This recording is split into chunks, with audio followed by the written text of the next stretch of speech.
You are about to watch video 1 from the Castle Ground series. In this video we will cover the Lazy Man's brooder box for chickens. I think we've probably got about $75 wrapped up to this in total, including the 40-gallon tote from Lowe's, the $3 Lowe's buckets, the boiler spigot, the random PVC for the feeder, the poultry nipples, the heat lamp, the light, the timer. Pretty much everything I've got in this video. It's been about 75 bucks, and it will give you some independence from the day-to-day chicken stuff. Not that it's bad, but you know, where we're set up, I can't be with them every single morning. So we'll see how this goes. If you have any questions or comments about parts or how it all works, let me know. Thanks. All right, so situation here is we got 7 chicks in this little tote. I don't know how big this is, maybe, I don't know, 20 gallons or so. And man, they're just getting too big for it. The food situation, it's a mess. I don't like how that works. The water container is constantly getting full of shavings and bird poop, and it's just not a good system. When they were little, it wasn't so bad, but now I can clean this thing out and replace their food and water, and instantly just full of these shavings. So what I'm working on is, like you've probably seen 100 times, I'm going to move them to this bigger 40-gallon tote, give them a little more running room. This is kind of like baby brooder, mid-size brooder, before we kind of let them out in the yard. So what I'm working with, where did I just put those pieces? Oh, so we're going to go with these little waters. I've got all kinds of PVC stuff from previous projects, so I'm gonna see if I can make a like a little automated watering system. I'm gonna have something go basically kind of long ways horizontal with the vertical fill pipe. I might do like a vent tube on one side and a fill tube on the other. I don't even know if that's necessary with this kind of system. The idea is to create something that will let me not water every day, because when I put them in this mid-sized brooder, I'm going to take them out to the new property, which I don't go to every day. I go to most days, but I need it to last for 2 days maybe. I got this thing thinking it would solve my problems, but gosh, I hate these things. Sorry if it's windy.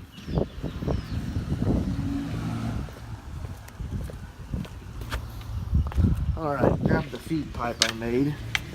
I've seen this 100 times too, but I think this is a good intermediate step versus the little container feeders. I think that's fine when they're like a week old, but these guys are getting to, I don't know, they've got to be at least 3 weeks old, maybe even a month old. So I just don't like that system. So this thing I made, I went to Lowe's, got a 2-inch piece of 4-inch pipe, got a 2-inch elbow, 2-inch end cap. I cut the 2-inch pipe about 1.5 feet, well, a little over 1.5 feet, and then 1/2 foot, and just stuck it together. And then I used my Dremel tool with the cutoff wheel to just kind of, this 2-inch pipe, I don't know if you've seen it, it's the foam filled stuff. It's not the pressure rated PVC. So Lowe's usually carries small lengths of this stuff. Super easy to cut with a Dremel and a cutting wheel. Like, it was no problem at all. And then I put it together, I cleaned it real good. Didn't use any PVC glue or cement.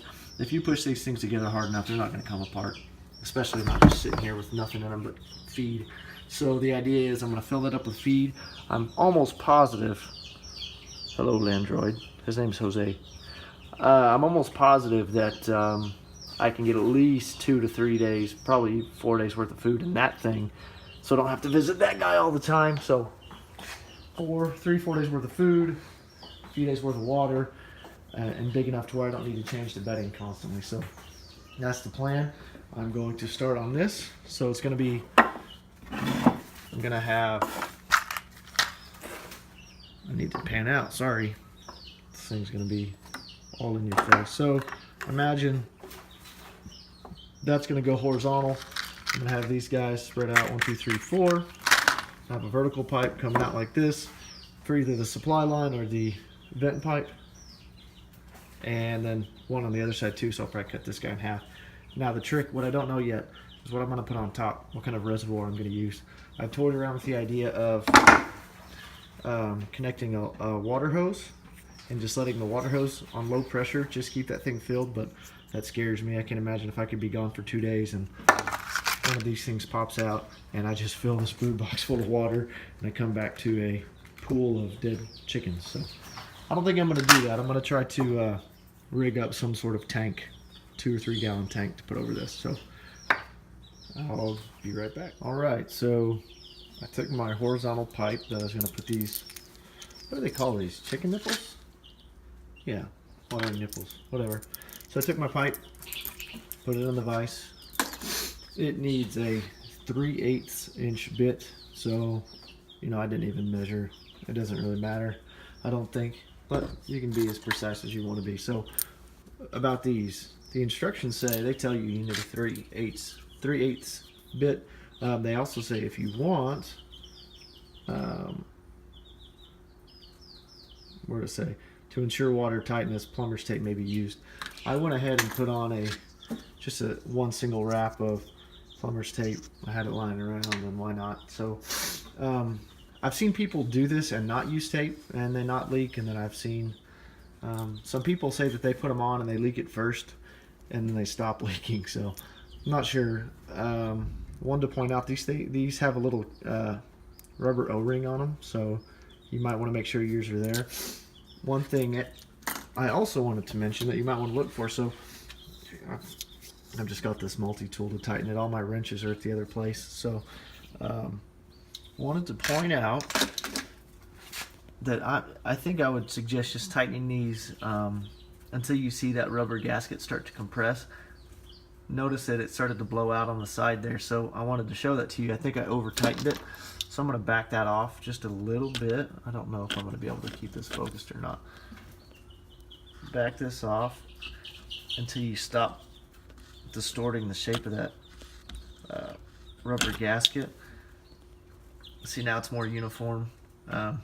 Anyway, I'm not going to over tighten it. I don't want to strip this soft plastic out, and I can always tighten it more if it looks like it's going to leak. But anyway, so that's all there is to it, really. Took about 10 seconds to make those holes. Takes about a minute to put tape on these. Oh, another thing I was going to mention, only because I see people do this wrong all the time. Applying thread tape. There is a right and a wrong way. So what you want to do is put it on in such a way that when you start to thread it in your hole, it is really hard to do this while I'm watching the camera, sorry. Put it on in a clockwise. If you're holding it in your left hand and you're looking at the face, put the tape on and wrap it clockwise. If you wrap it counterclockwise, what will happen is when you start to thread this thing in, it'll actually back the tape off. I'm sure you've all seen, or you've probably done it, to where you put tape on something and as you thread it in, it just starts to crumble up and wad up at the top. That's because you put it on backwards. Take it off and just put it on. The way I remember it is I always hold whatever I'm threading or taping in my left hand, and I apply with my right hand clockwise. So that's the easiest way for me to remember it. If you did it right, it'll go on nice and smooth. Basically, the threads hold the tape down if you're going the right direction. If you're going the opposite direction, you're essentially peeling your tape off as you twist it in. So don't do that. All right, so there's the finished product again. Well, not the finished product, but the installed nipples.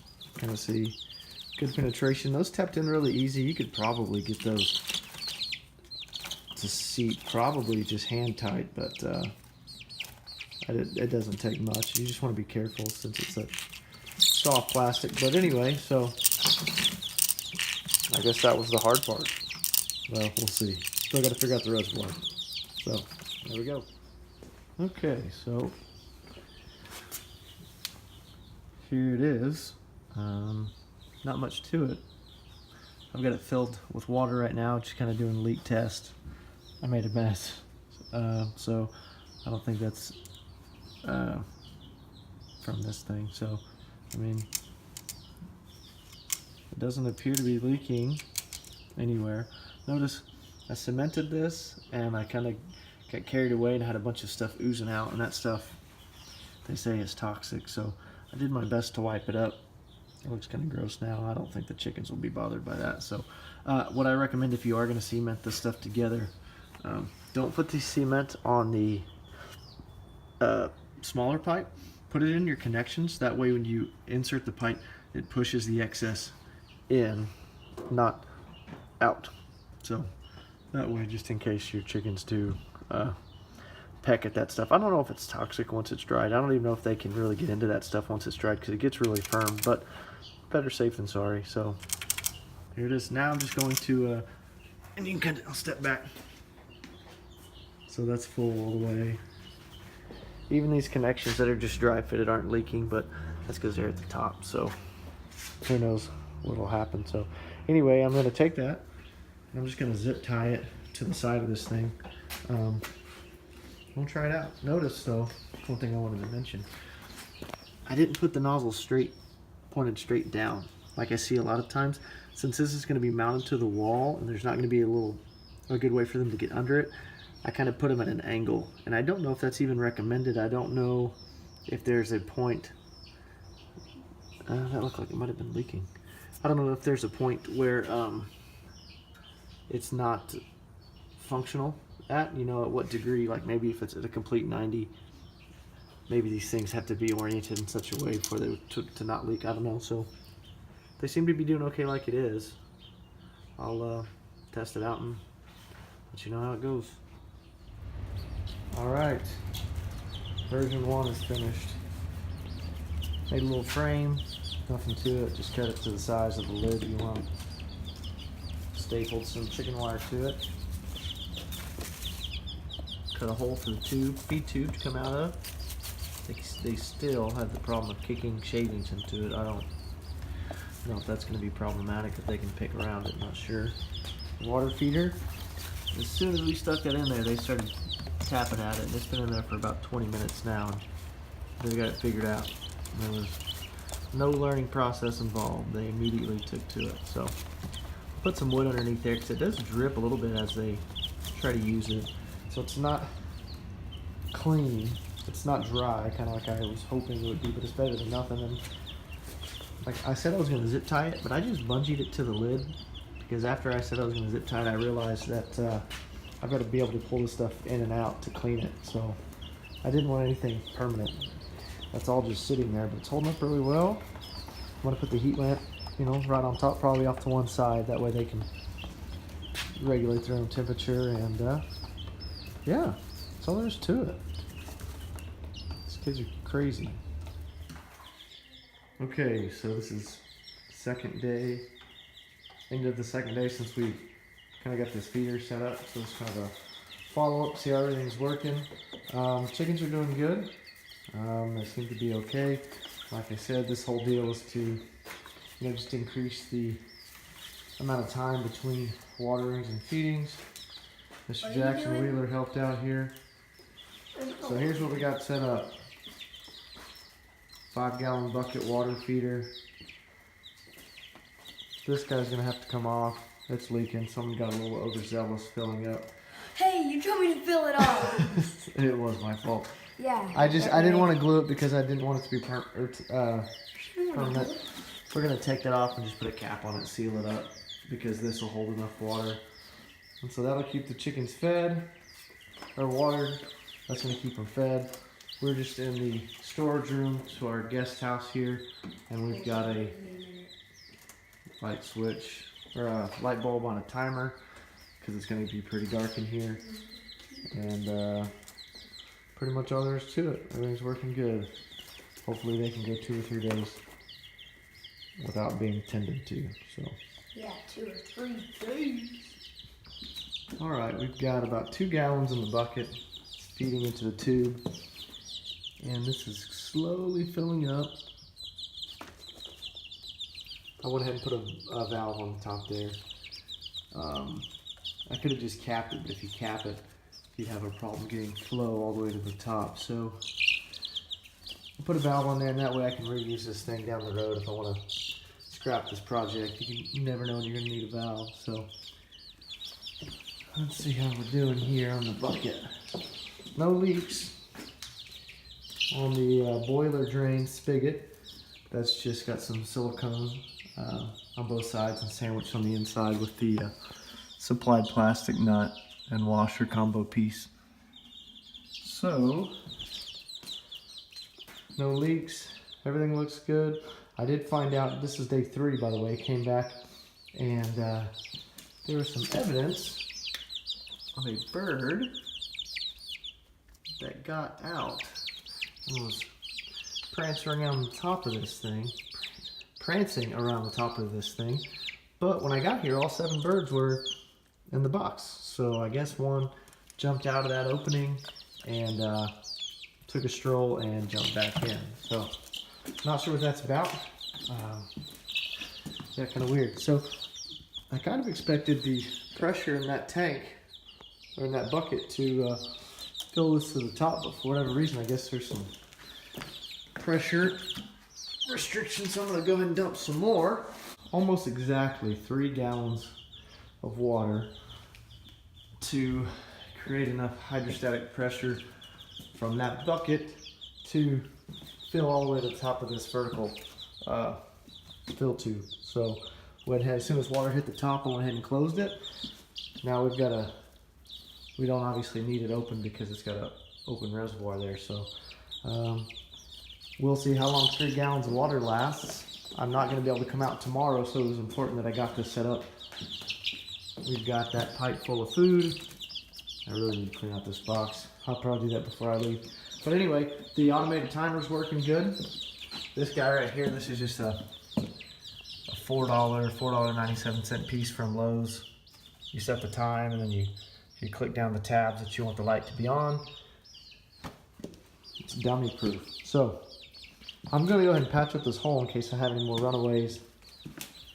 I'm gonna cover it with something. Maybe I've got some wood lying around here just laid over the back. But anyway, that's it. I think we did it. This is our automated brooder box. Not really automated. This is our lazy man's brooder box. Thanks. And that was it. Wasn't much to it. So, you know, I'll check back in a few days, see how it goes, but I'm pretty optimistic. No leaks. There'll be plenty of food and water until I get back, so they should be fine. They'll never go more than 2 days without somebody being here, so it's more of just a, you know, convenience thing. But anyway, I appreciate your time. Thanks for watching. See you next time.